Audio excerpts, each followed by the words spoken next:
All right, what's up, Dragon Brood? We have day 9 of previews for Avatar: The Last Airbender, and I think tomorrow is when we get everything out, or at least the final cards. So there should maybe, this is probably the last one, but we might do one more tomorrow. Either way, let's talk about the cards because there's some sweet stuff today. Phoenix Fleet Airship. It's 2 black for a 4/4 flying vehicle. At the beginning of your end step, if you sacrifice a permanent this turn, create a token that's a copy of this vehicle. As long as you control 8 or more permanents named Phoenix Fleet Airship, this vehicle is an artifact creature. This is cool. All right, so you can't do it quickly, right? Because you have to do it over the course of several turns. But you're just getting extra copies of other vehicles, and you can still crew those and block with them. They don't die at the end of turn. And we've already seen that there's a bunch of cards in the set that want you to sacrifice things or make treasure or clues that you can sack. So there's a lot of ways you could make copies with this. Like, making copies should not be difficult at all. And there might even be a world where there's some weird mono black or black blue control deck that just wants to get a lot of copies of Phoenix Fleet Airship. And then you just attack with one big attack for like 32 or something. Like, this is kind of a sweet card. I don't know what we're going to do with it, but it's really interesting. South Pole Voyager, 1 and a white for a 2/2 human scout ally. Whenever this creature or another ally you control enters, you gain 1 life. If this is the second time this ability is resolved, you draw a card. Yeah, this is reasonable. Nothing crazy here. I think this is more for the decks that are going to be playing allies. We've seen several cards that say, you know, when you play this ally, make a token, or do this thing, make an ally token. So there's several things you can do to make a second creature on the turn. So this is kind of the allies deck's way if you want to not have to waste slots on drawing cards and stuff. You can play things like this. You can keep getting extra cards in your hand.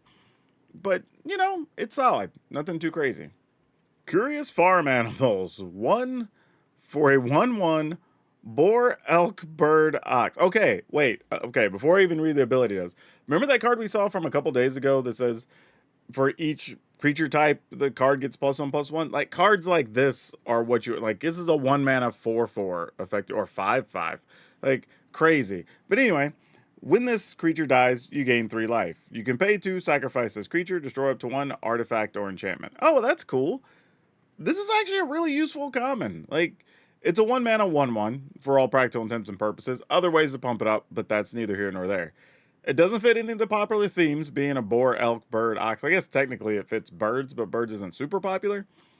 But you get 3 life when it dies, so even if you chump block or whatever, cool. Or you can just sacrifice it, destroy an artifact or enchantment, and you still get the 3 life. Kind of a useful little card. I don't know where it fits, but it probably goes somewhere.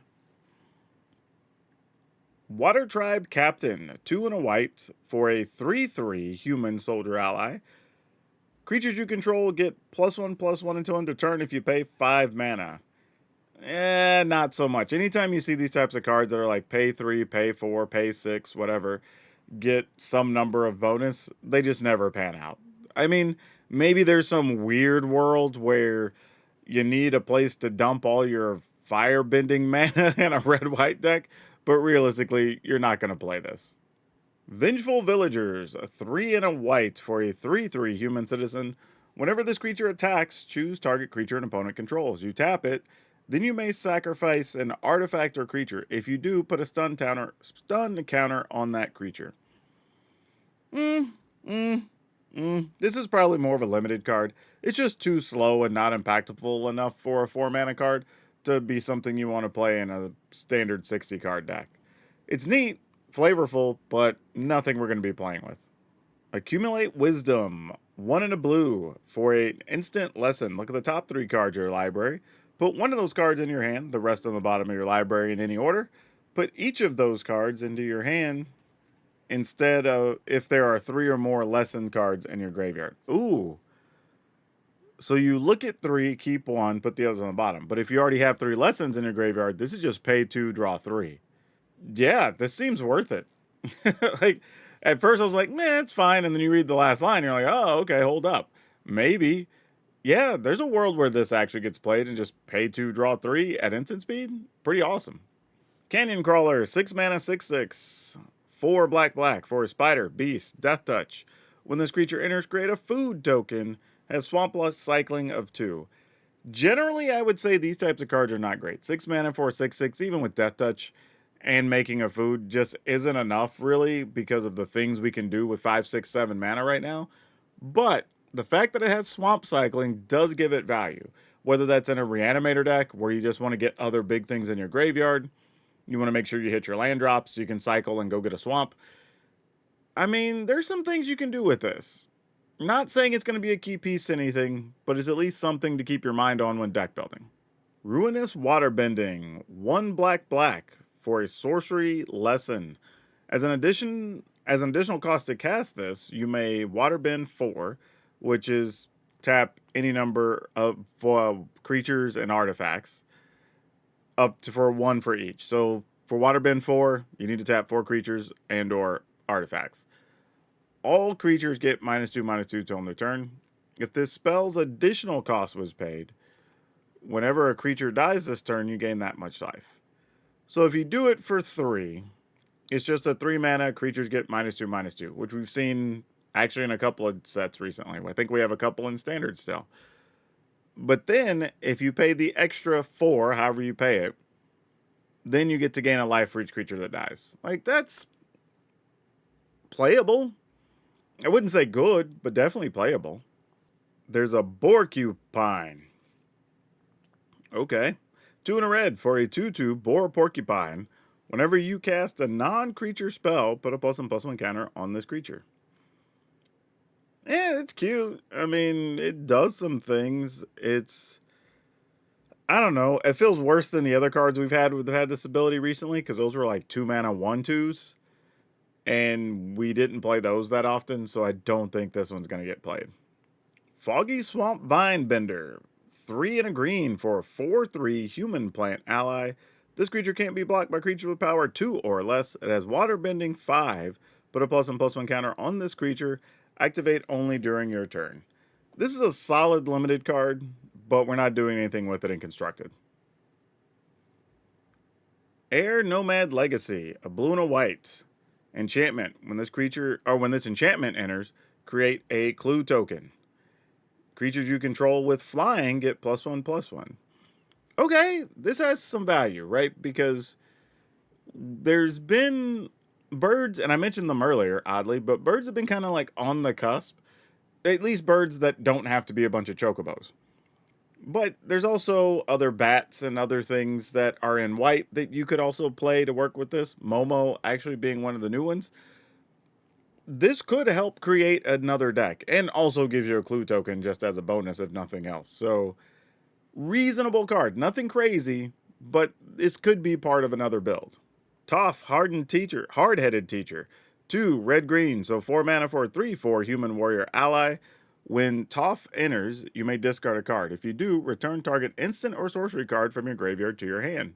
Whenever you cast a spell, earthbend 1. If that spell is a lesson, put an additional +1/+1 counter on that land. G bus. Okay, kind of makes sense because Toph was a teacher, so lessons obviously work with this. But man, getting to return an instant or sorcery, which means removal spells, ramp spells, whatever, you just return those to your hand. Then anytime you cast a spell, you earthbend 1. Wait, actually, this doesn't say non-creature spells. This is just cast spells, period, earthbend 1. And then if it happens to be a lesson, you put an extra counter on it. This card's gotta be playable, right? Like, this might be bordering on, dare I say, good. It's a 4 mana 3/4, so that part's not sexy. But you do get to return something from your graveyard, and everything you do is going to be earthbending. Like, this card's kind of wild. Rumble Arena. The land has vigilance. Like, this is funny seeing lands that just have generally creature keywords that don't necessarily matter until you earthbend or something, which is funny. But it's a land with vigilance. When this land enters, you scry 1. It taps for a colorless, and you can pay 1 and tap it, add a mana of any color. I do like that the land doesn't enter tapped. You do get to scry, and it has vigilance. So, cute. It probably finds a home in the earthbending decks. Meteor Sword. When this equipment enters, destroy target permanent. Equipped creature gets +3/+3. and equips for 3. Yeah, I mean, yeah, sure, at entering and getting to kill something is very cool, but realistically, it's 7 mana. If we're tricking other things into play, there's better stuff we can do.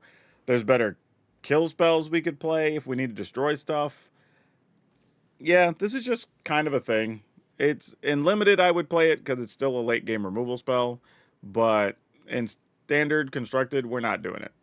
And we have Abandoned Air Temple. It's a land. It enters tapped unless you control a basic land. Taps for a white mana. And 3 and a white, you tap it, put a +1/+1 counter on each creature you control. Like, this is actually really cool. I mean, kind of in the same vein of Ba Sing Se. You just a land that's just good, right? Every turn, you can just put counters on everything. And if you have stuff that doubles counters, draws cards when they get counters, whatever, this gets to do all of that. And it doesn't necessarily enter the battlefield tap, which is great later in the game. So yeah, this is totally reasonable and worth playing, I think.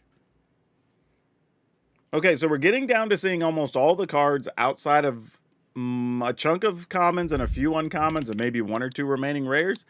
So now, what are you looking forward to seeing? Like, we have next Wednesday, we're going to be doing the streamer event, so you'll get to see all the new decks and everything else. What are y'all looking forward to now that you kind of have a scope of an idea of what this set is about? I'd be very curious what your comments are. But that's all I have you for now. We'll see you next time.